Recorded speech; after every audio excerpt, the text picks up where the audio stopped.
Hello friends, welcome to MPSC tech channel. मी अजय कुमार गोसावी. आज आपण इकॉनॉमिक्सला आयोगाने विचारलेले प्रश्न आहेत ना, त्याचं काही अनालिसिस डिस्कशन काही प्रश्नांचं या सिरीजमधून करतो आहे. ठीक आहे. आज आपला पहिला प्रश्न आहे तो म्हणजे भारतातील रोजगार निर्मिती कार्यक्रम आणि त्यांच्या प्रारंभ किंवा घोषणा दिनांक किंवा जी वर्ष आहेत ती खाली दिलीत यांच्या जोड्या लावा. म्हणजे पहिल्यांदा योजना दिली आहे बघा, प्रधानमंत्री ग्राम सडक योजना, प्रधानमंत्री रोजगार निर्मिती योजना, आणि हे तुम्हाला कधी सुरुवात झाली याच्यावर तुम्हाला प्रश्न विचारला आहे. म्हणजे हे तुम्हाला समजायला हवं. ठीक आहे. तर आता या पहिल्या प्रश्नामध्ये प्रधानमंत्री ग्राम सडक योजना म्हटलं तर एवढं माहीत आहे तुम्हाला की अटल बिहारी वाजपेयी यांच्या जन्मदिवशी 2000 साली म्हणजे 25 डिसेंबर 2000 साली प्रधानमंत्री ग्राम सडक योजनेची सुरुवात झाली. मग त्यामुळे 25 डिसेंबर आता सध्या मोदी सरकार सत्तेमध्ये आल्यामुळं त्यांनी नवीन एक दिवस सुरू केला, तो म्हणजे सुप्रशासन दिवस म्हणून साजरा करायला सुरुवात केली. त्यामुळं अटल बिहारी वाजपेयी यांचा जन्मदिवस, कारण त्यावेळी ते पंतप्रधान होते. ठीक आहे. म्हणून प्रधानमंत्री ग्राम सडक योजना 25 डिसेंबर 2000 म्हणजे अला 3 आहे हे तुम्हाला कळून गेलं. त्याच्यानंतर पुढची योजना येते ती म्हणजे पुढची जी योजना आहे ती म्हणजे प्रधानमंत्री रोजगार निर्मिती कार्यक्रम. प्रधानमंत्री रोजगार निर्मिती कार्यक्रम म्हटलं तर तुम्हाला तो 14 ऑगस्ट 2008ला बघायला मिळतो. म्हणजे हे दोन तर जोड्या तुम्ही त्या ठिकाणी लावू शकता किंवा त्या जोड्या त्या ठिकाणी तुम्ही जुळवू शकता. ठीक आहे. त्याच्यानंतर सुवर्णजयंती शहरी रोजगार योजना, तिसरी आहे सुवर्णजयंती शहरी रोजगार योजना. ती आहे 1 डिसेंबर 1997ची. सुवर्णजयंती शहरी रोजगार योजना ही कधीची आहे? 1 डिसेंबर 1997. आणि राहती शेवटची राष्ट्रीय अन्न सुरक्षा योजना ती ऑगस्ट 2013मध्ये. ह्या तारखा लक्षात ठेवा, परीक्षेला वारंवार विचारल्या जाणाऱ्या योजनांमध्ये ना यांचा समावेश होतो. त्यामुळं ह्या तुमचं करेक्ट आन्सर असणार आहे पर्याय क्रमांक 1 बरोबर. ओके. पुढचा प्रश्न आहे रिलेटिव्हली एकदम सोपा प्रश्न वाटतो, कारण प्रश्न बैले तुम्हाला त्याचं उत्तर लगेच कळून जाईल. ठीक आहे. प्रश्न होता तो म्हणजे भारतात सर्वप्रथम कोणत्या राज्यानं शून्याधारित अंदाजपत्रकाची संकल्पना राबवली? शून्याधारित म्हणजे zero budget. Okay, zero based budget. Maharashtra येतं. 1986चा पिरियड येतो. अर्थमंत्री जर बघितले सुशील कुमार शिंदे, अर्थ राज्यमंत्री श्रीकांत जिचकर यांची नावं तुम्हाला तिथं लक्षात ठेवावी लागतात.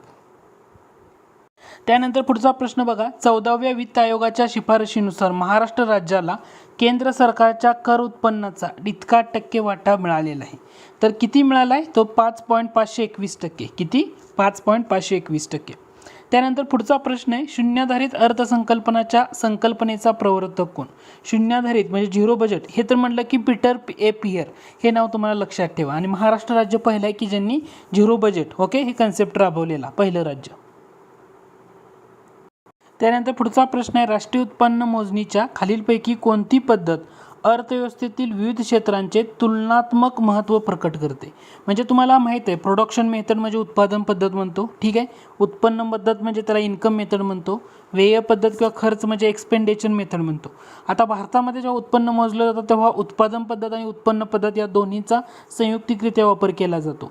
पण तुम्हाला प्रश्न काय विचारला आहे? राष्ट्रीय उत्पन्नाच्या मोजणीची कोणती पद्धत अर्थव्यवस्थेमध्ये असणाऱ्या विविध क्षेत्राचे तुलनात्मक महत्त्व म्हणजे तुमचं प्रोडक्शन मेथड म्हणजे उत्पादन पद्धत या ठिकाणी तुमचं करेक्ट आन्सर असणार आहे.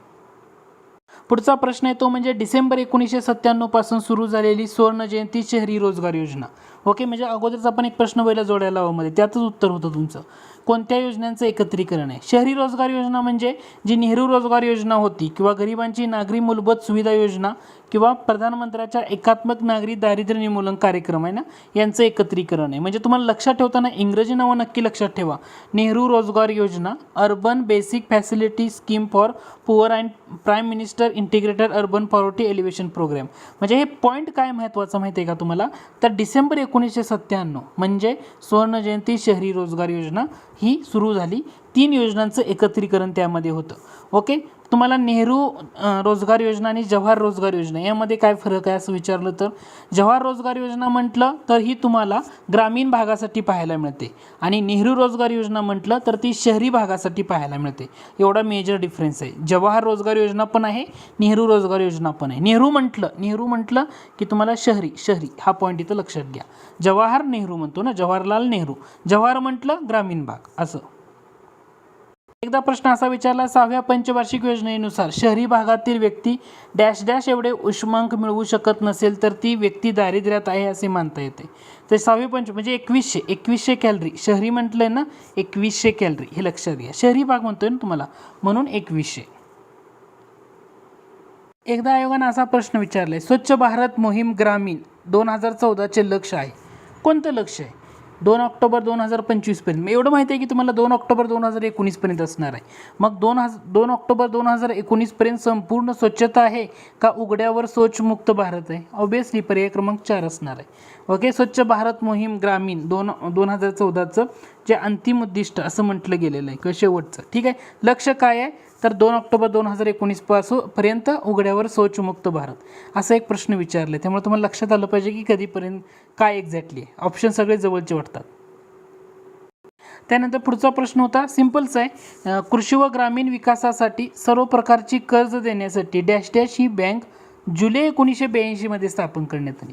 जुलै 1982 म्हणलं की नाबार्ड. काय उत्तर असणार आहे? नाबार्ड. कोणत्या समितीच्या शिफारशीनुसार म्हटलं तर शिवरामन समितीच्या शिफारशीनुसार. ओके, नाबार्डची स्थापना आहे. पुढचा प्रश्न आहे, डॅश डॅश समितीच्या शिफारशीनुसार क्षेत्रीय ग्रामीण बँक अस्तित्वात आली. क्षेत्रीय ग्रामीण बँक म्हणजे रिजनल रुरल बँक असं म्हणतो. ठीक आहे, रिजनल रुरल बँका कधी अस्तित्वात आल्या? आरआरबीज म्हणतो आपण. ठीक आहे, जर तुम्ही नीट बघा अगोदर कसं झालं होतं तर सुरुवातीला गाडगीळ कमिटी नेमण्यात आली होती आणि या गाडगीळ कमिटीनं म्हटलं होतं तर जर ग्रामीण भागामध्ये जर तुम्हाला याचा विकास करायचा असेल बँकिंग क्षेत्राचा किंवा बँकिंग व्यवस्थेचा तर तुम्हाला क्षेत्रीय सेवा दृष्टिकोन स्वीकारावा लागेल. क्षेत्रीय सेवा दृष्टिकोन म्हणजे सर्व्हिस एरिया अप्रोच स्वीकारावा लागेल. मग सरकारनं काय केलं? गाडगीळ कमिटीनं सांगितलं की क्षेत्रीय सेवा दृष्टिकोन स्वीकारायचा आहे म्हणून सरकारनं पुन्हा एक कमिटी नेमली आणि ती कमिटी होती नरसिंहम यांच्या अध्यक्षतेखाली. या कमिटीनं गाडगीळ कमिटीनं केलेल्या शिफारशींचा अभ्यास केला आणि त्यांनी रिकमेंडेशन दिल्यानंतर फायनली भारतामध्ये क्षेत्रीय ग्रामीण बँक अस्तित्वात आली. म्हणून परीक्षेला विचारलंय क्षेत्रीय ग्रामीण बँक अस्तित्वात आली कोणत्या समितीच्या शिफारशीनुसार? तर तुमचं उत्तर असणार आहे एम नरसिंहम समितीच्या शिफारशीनुसार क्षेत्रीय ग्रामीण बँक अस्तित्वात आली. ओके, पण क्षेत्रीय सेवा दृष्टिकोन स्वीकाराची शिफारस कोणी केली? तर तो गाडगीळ कमिटी होती. त्यामुळे गाडगीळ आणि यापैकी करेक्ट आन्सर येणार आहे. शिवरामन समिती म्हटलं, नाबार्डची स्थापना नाबार्ड जुलै 1982 मध्ये. त्यानंतर पुढचा प्रश्न बघा, प्रधानमंत्री ग्राम सडक योजनेचे खालीलपैकी सर्वात महत्त्वाचे उद्दिष्ट कोणते म्हटले? प्रधानमंत्री ग्राम सडक योजना म्हणजे 25 डिसेंबर 2000 साली या योजनेची सुरुवात झाली. आता याच्यामध्ये तुम्हाला 4 ऑप्शन दिलेत. ग्रामीण भागात रस्ते बांधण्यासाठी केंद्र सरकारचा निधी उपलब्ध करून देणे, ग्रामीण रस्ते राष्ट्रीय महामार्गांना जोडणे, सर्व प्रकारच्या हवामानामध्ये तगून राहतील अशा प्रकारचे रस्ते नसलेल्या व 500 किंवा त्याहून जास्त लोकसंख्या असलेल्या ग्रामीण भागामध्ये बांधणे. म्हणजे 500 किंवा 100 म्हटले म्हणजे याचं करेक्ट आन्सर येते पर्याय क्रमांक 3. कारण तुम्हाला विचारलं की प्रधानमंत्री ग्राम सडक योजनेचे सर्वात महत्त्वाचे उद्दिष्ट कोणते? 25 डिसेंबर 2000 ही योजना सुरू झाली होती. 500 किंवा त्याहून जास्त लोकसंख्या असलेल्या ग्रामीण भागामध्ये रस्ते बांधणे, असलेल्या किंवा नसलेल्या असं म्हटलेलं आहे. म्हणजे ज्या ठिकाणी रस्ते नाहीत अशा ठिकाणी. मग इथं लोकसंख्या म्हटलं तर 500ची अट येते, 100 असल्यामुळे हे चुकीचं येणारच नाही आहे. आणि सर्वात महत्त्वाचं उद्दिष्ट म्हणजे पर्याय क्रमांक 3 हे करेक्ट आन्सर आहे. पुढचा प्रश्न बघा, सर्वोच्च न्यायालयाने 2011 मध्ये नियोजन मंडळाने सादर केलेल्या प्रतिज्ञापत्रात दारिद्र्याचे मोजमापन खालीलप्रमाणे केले. कसं केलंय तर जे दैनंदिन व्यक्तीचा दैनंदिन खर्च आहे तर तो शहरी भागासाठी 32 पेक्षा कमी आणि ग्रामीण भागासाठी 26 पेक्षा कमी असा ठरवण्यात आला. हे तुमचं करेक्ट आन्सर असणार आहे, हे लक्षात घ्या. तर ही चर्चेतली न्यूज आहे. 2011 नियोजन मंडळानं सादर केलेलं प्रतिज्ञापत्र ह्याच्यावर परीक्षेला बऱ्याच वेळा विचारले गेले की व्यक्तींचा दैनंदिन खर्च जर म्हटलं शहरी भागासाठी 32 पेक्षा कमी आणि ग्रामीण भागासाठी 26 पेक्षा कमी. त्यानंतर पुढचा प्रश्न आहे, दारिद्र्य रेषेखालील लोकसंख्येमध्ये समावेश होण्यासाठी किती कॅलरीची आवश्यकता असते? म्हणजे दारिद्र्य रेषेखाली लोकसंख्येमध्ये समावेश होण्यासाठी किती कॅलरीची आवश्यकता आहे? आहारामधून 2400 कॅलरीपेक्षा कमी कॅलरी. हे तुमचं त्या ठिकाणी करेक्ट आन्सर असणार आहे. त्यानंतर पुढचा प्रश्न आहे बघा, देताना काय केले? दारिद्र्य परिमाण आणि वैशिष्ट्य असं दिले. आता तुम्हाला इथं MPI म्हणजे multi dimensionally poverty index, HPI human poverty index, Suresh Tendulkar यांचे डॅश डॅश आणि प्रणब बर्धन यांचे असं आयोगानं विचारले. सुरेश तेंडुलकर म्हटलं तर त्यांनी काय म्हटलं होतं की जी पॉवर्टी लाईन बास्केट आहे याच्यामध्ये फक्त अन्न हा घटक न ठेवता त्याच्यामध्ये शिक्षण आणि आरोग्यावरील खर्चाचा समावेश करा.